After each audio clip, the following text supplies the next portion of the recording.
What is up, guys, and welcome to the Five Nights at Freddy's 4 Mega Theory. Now, before I continue, I have to warn you, things are about to get real, and when I say real, I mean like for real, real. Okay, so, as you know, Five Nights at Freddy's 4 has recently been released and is already over the internet. People have completed the game, found Easter eggs, and some say that they have worked out the story. But I say I have cracked this 100%, well, maybe about 95%, but it's close enough. I have done tons of research to find key points, factors and hidden messages so I can present to you the Five Nights at Freddy's 4 storyline and plot. So here it is. Now, as the game goes on, we see this character who we are playing as is counting down to a specific date of a party. And we do not know who this party is for until night 3 when we play the minigame. A boy tells us that the party is for you, and our character seems to be upset that he is having a party for some strange reason. Now, this could be a birthday party, I don't know, but the kid is unhappy. Now, what seems strange is the fact that in the very first minigame when we walk towards the plushie dolls of the 4 animatronics, the boy says, "These are my friends." But all the way through this game we seem to be hiding from the animatronics themselves.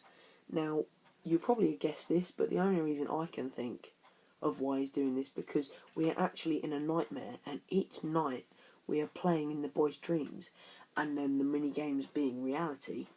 But the real question is why the boy is having nightmares when he clearly explains to us that the animatronics are his friends. Well, I think I have the answer.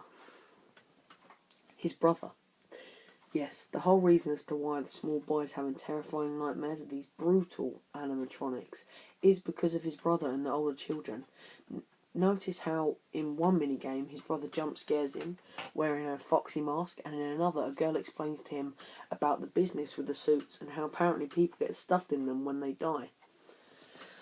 Through what I've seen, I have a very, very strong feeling that the reason why the boy doesn't want to go to the party is because of the older kids and how they mimic him for liking the animatronics.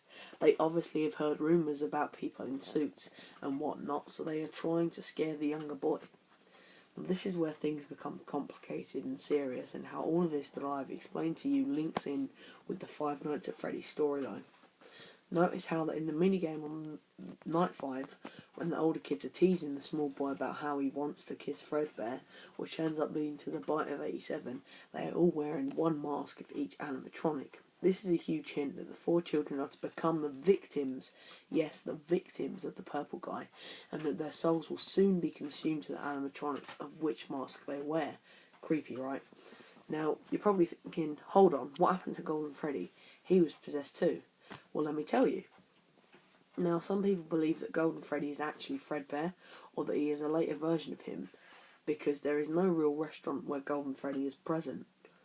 The only thing we know of him is that he was shut away in a room where animatronics couldn't go for years upon years, and they never got rid of him. But maybe that was because they couldn't, because he was possessed. Now, we know this from FNAF 1 and FNAF 2, because he teleports, but only because he is a hallucination. But we wouldn't just have any hallucination over anything unless it meant something to us, unless it was trying to play with our mind. Bottom line is, Golden Freddy is possessed, and I think I know who's inside him. The boy who we play as in FNAF 4 is the spirit inside of him because of 3 things. The Fredbear plushie is always watching over him wherever he goes, and so is protective of him. Even after the bite of 87, he is still friends with Fredbear and all the other plushies, which could be a sign that he is, slowly becoming one of them. The boy is weak, and so is Golden Freddy, as he cannot move himself. Now, there's also a small similarity, the fact that, is it me, or do the boy is always crying, and Golden Freddy just seems sad and lifeless, limp. And that's their similarities. Going back to the bite of 87, we now know that Fredbear is the main culprit, but by what we have seen, it was the older kids' faults. This could be another reason as to why they are doomed forever, stuck inside the animatronics later on in the timeline. According to FNAF 1, the victim of the bite of 87 was not killed, but their frontal lobe was bitten off. Now, to survive that, you have to be pretty superhuman, so I think they didn't survive, and that the restaurant said that to cover up a death and to make it look like it wasn't actually as bad as it was. Now, before you say, wait a minute, You said that the kid possessed Golden Freddy, and that means that he must have been killed by the purple guy. Well, I have an explanation for that. A little while back, there was a conspiracy that the Purple Man was in fact the owner of the Freddy Fazbear establishment because of how he was portrayed in the second game. Also, FNAF 2 is set in 1987 because we see the date on our paycheck. But notice how we are in November. FNAF 4 was clearly set in 1987 too because of the bite, but we have no real idea of when in the year this happened. But some people think that it is set in 1983 because of an advert played on the TV screen in one of the minigames. I think that this advert plays as a remembrance of the first time this boy saw the animatronics and how he wants to believe they are nice, but with his brother around he can't. I believe that the restaurant in FNAF 4 gets shut down after the bite, and then the purple guy reopens, the grand reopening, for a fresh start. This then becomes the restaurant in FNAF 2. Now you're probably thinking, hold up, does this make sense? No, it doesn't. But after you hear this, trust me, it will. What if the Purple Man only killed 4, not 5? The first to die was the boy in FNAF 4 by the bite of 87, but according to the phone guy in FNAF 1, he doesn't die straight away.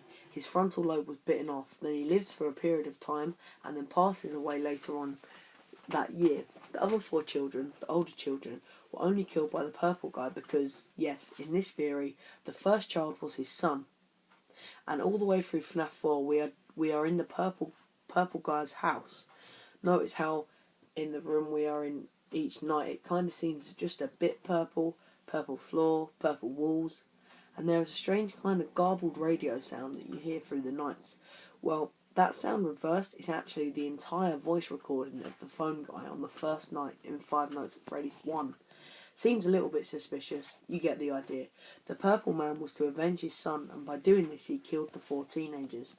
Now, in reality, the reason why the first boy died was the older kid's faults, so it was a punishment for them to be placed inside the animatronics by the puppet, so they would learn a lesson. And he left out Golden Freddy on purpose, because the kid had done nothing wrong. But he didn't leave him out completely, as there are signs of possession, as I have stated, but maybe only the sad side of the child went inside Golden Freddy, and that is why they are unable to move. But the only thing that doesn't fit in is the fact that the children are not free until the Purple Man has paid his debt to death. Or is it really that way? The purple guy dies in FNAF 3. We see him being chased by the child and the puppet in the final minigame, and eventually the suit springs snap and he gets trapped inside. This doesn't necessarily that he does die, he's just in a lot of pain. Sure enough, eventually he does, but this could maybe be a sign of mercy, that he wants forgiveness. I mean, he can't be dumb enough to not know that the suit was going to break. He's been working there as a manager for years. He knows the suit's inside and out. So he must have gone in there to plead for forgiveness. After the child of the puppet sees this forgiveness,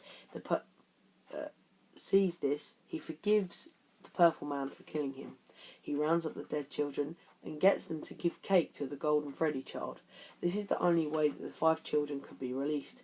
You see, the child of Golden Freddy is locked in a sad world, just like the puppet, and so to get him out of that, the puppet makes the children give him cake to release him. It is an apology. After that, the souls are free, the Purple Man dies, and the animatronics and everything related to the Freddy Fazbear's establishment burns down and is forgotten. And that, my friends, is the Five Nights at Freddy's story. But remember, at the end of the final night in FNAF 4, Scott leaves a message saying, "Some things are best left forgotten, for now." This indicates that the story may never really be revealed, but we can always keep guessing.